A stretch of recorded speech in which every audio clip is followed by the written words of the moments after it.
Welcome to the Secret Underground Laboratory Recovery and Salvage, where rude mechanicals do magic.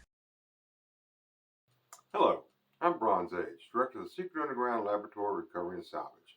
And today we're at the lamp bench with an old light that is presenting a new challenge.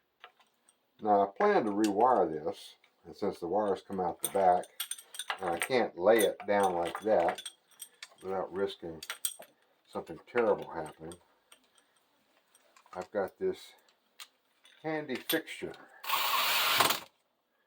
that's going to hold it in midair for me.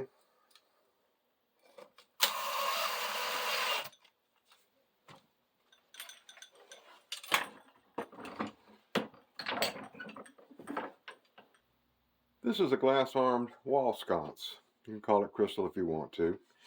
Starts off with these three little curlicues at the top. Nice little flower medallion right there. The wire comes through the arms. We've got loose bobiches, candle cups, and then Edison sockets at the top. And the problem and the challenge that this is going to be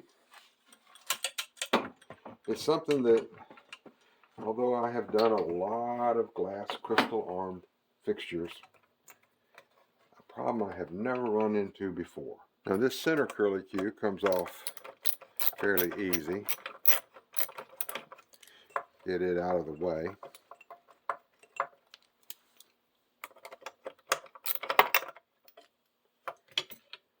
And the way these things are made, we've got this metal hardware here, and they set it into plaster of Paris. And if we look very carefully, right here we can see where the wires come through. They also come through the plaster. And that is something that I have not actually seen before when working on these crystal arm fixtures. And that is going to present quite a problem. Now, in the civilized nations of the world, crystal arms like this are set in plaster with these end caps, but they're very careful to leave the passageway open so that the wire can pass right through it. In this case, apparently they wired the arm and then they put the plaster in here and squeezed it down on there. And I can understand that they might have thought it was a little too challenging to get this wire around the corner.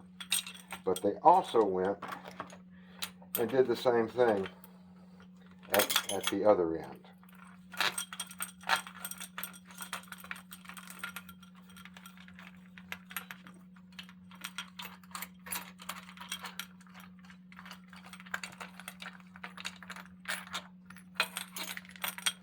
So this piece of wire is also cast in plaster down here at the bottom.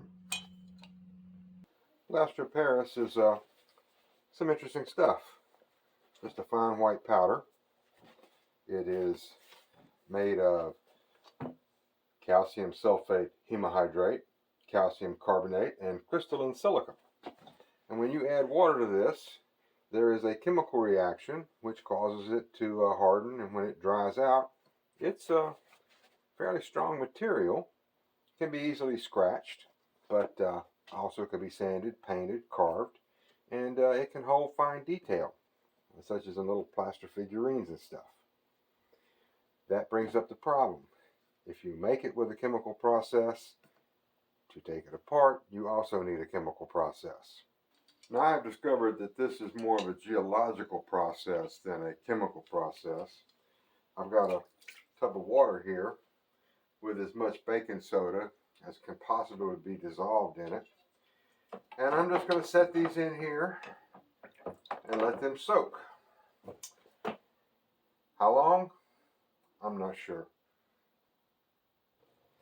Now I'm going to collect all the loose parts, put them aside, clean off the light bench, and move on to other work. And this video will resume probably a week from now. Well, we've been soaking for a little more than 24 hours now. And it is getting a little soft on the top, but it's nowhere near getting loose. I'm going to let it go for another day. Then we may have to come up with some sort of accelerated process on this.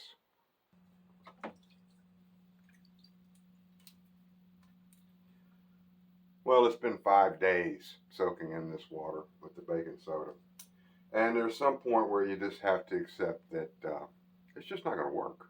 So I'm back at the lamp bench where I've got a collection of shop-made tools with piano wire in them. This stuff is pretty stiff and it will pick at it.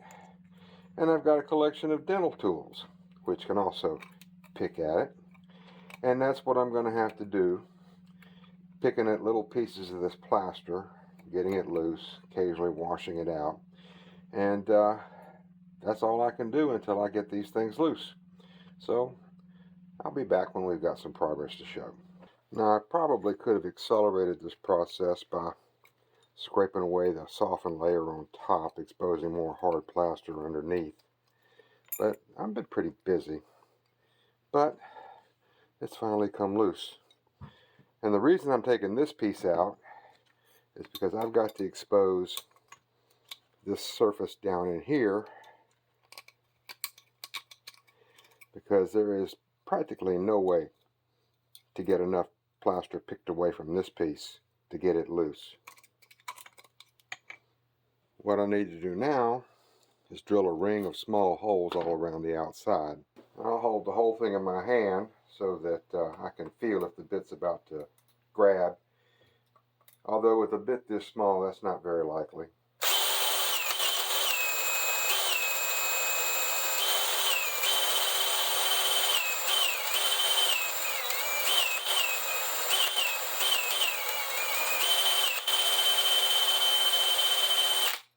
And I got about another 20 or so to do.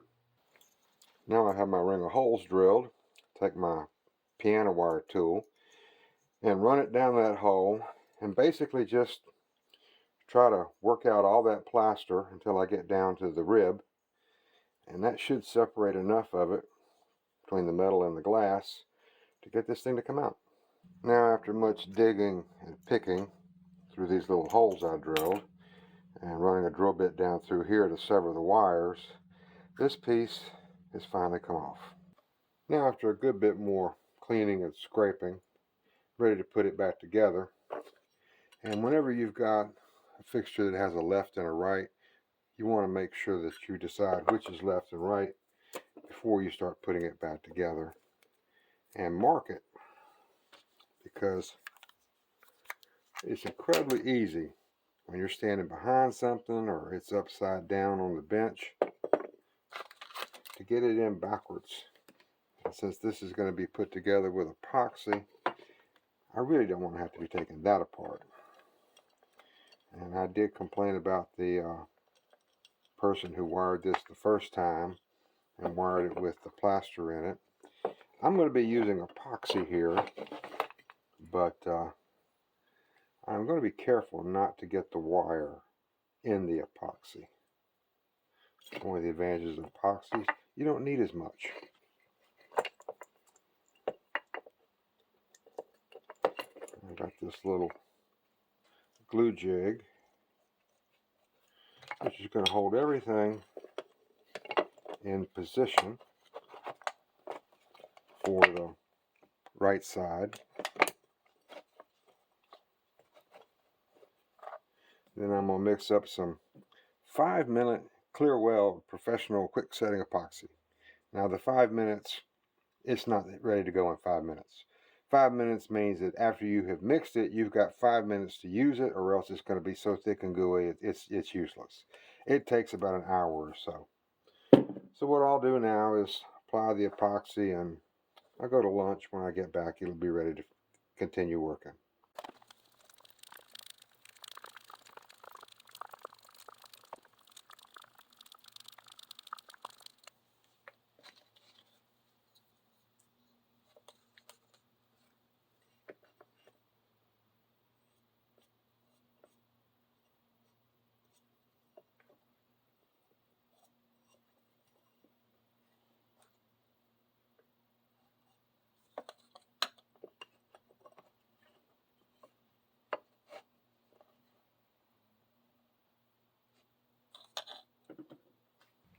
Reassembly is basically just Lego work. I always put blue thread lock on all the fasteners. And something like this is really important because you got a lot of leverage on these arms, and somebody changing the light bulb would be enough to pull it and it gets loose, and then once it gets loose, everything just gets sloppy. And on this kind of fixture, that's when stuff gets broken. Some of my more astute viewers may have noticed that these arms don't appear to be very crystal clear. They've actually got some sort of a frosted finish on them. I'm not really sure if it's something that's been applied or if it's a actual surface of the glass, but you can tell the difference looking at it. The bobiche here just sits on here so it could be rotated. For the candle cup, I'm putting a rubber washer underneath it because this is going to be tightened down.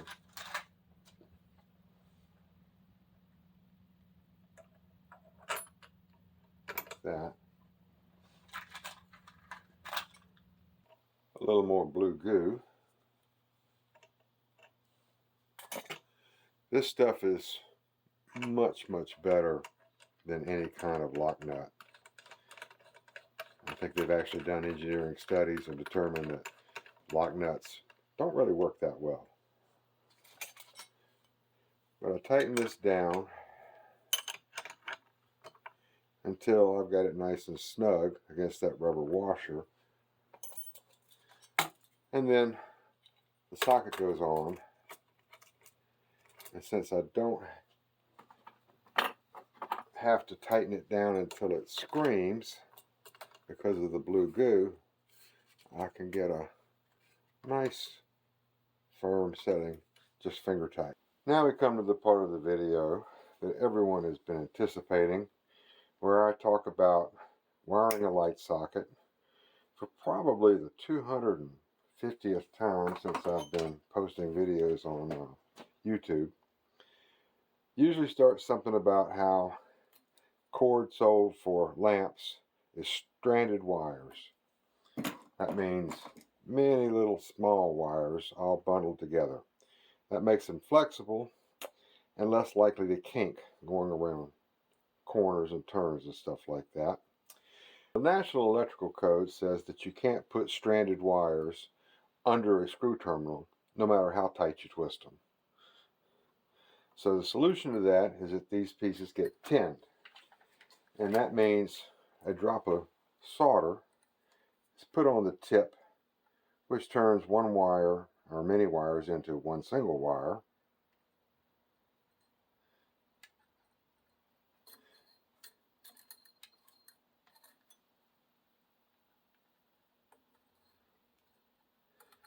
If you put the untinned wires under a screw terminal, what will happen is they splay out, and it's really not possible to get the screw tight. Next, all lamp sockets sold in North America have one brass colored screw, one silver colored screw. The cord, this duplex wire like this, one side the insulation is smooth, one side is rigid. Now you'll never see it on a silver cord like this, but you can feel it. The smooth cord goes underneath the brass screw. And it's wrapped around it clockwise so that when you tighten it down, it pulls the wire underneath it. Then repeat the same thing on the silver side, and we're just about done here. The last thing I need to do is secure these little curlicues in this socket right here. Now I could use plaster as the original was, but that makes a mess, and then I have to wait for the plaster to cure.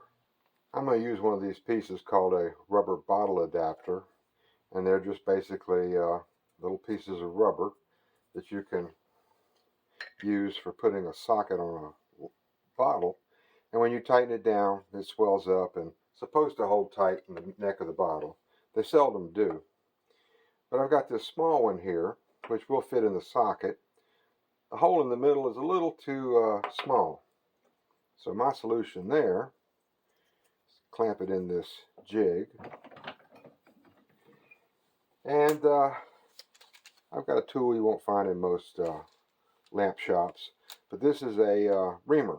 It's a machine tool made for making a precise size diameter hole in a piece of steel. And it's worn out and certainly no good for any machine shop work. But it will open up this hole in the bottle adapter.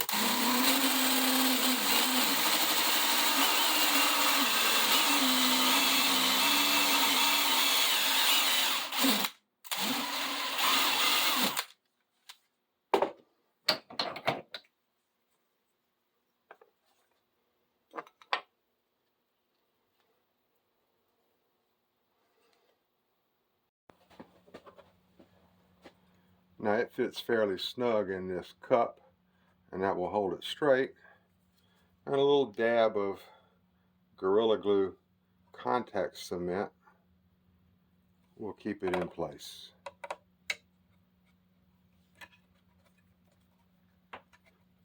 Get it turned nice and straight, and this job is done. Well, this job came out pretty nice. And I have to say, if any lesson was learned, it's that baking soda has no real effect on hardened plaster. If you're ever in this situation where you have to get some of it loose, soaking it in water, getting it a little bit soft, picking at it, scraping at it until it comes loose, is probably the only practical solution. So, this is Bronze Age for the Secret Underground Laboratory. I appreciate you sitting all the way to the end of this video. Really appreciate a thumbs up. Subscribe if you haven't already. Comments and questions are always welcome. Anything you want to ask about lamps, lighting, sconces, chandeliers, whatever you have, I'm happy to answer. We also do furniture repair, so questions on that are also welcome. I respond to all, and I'm always available. So again, thank you for watching.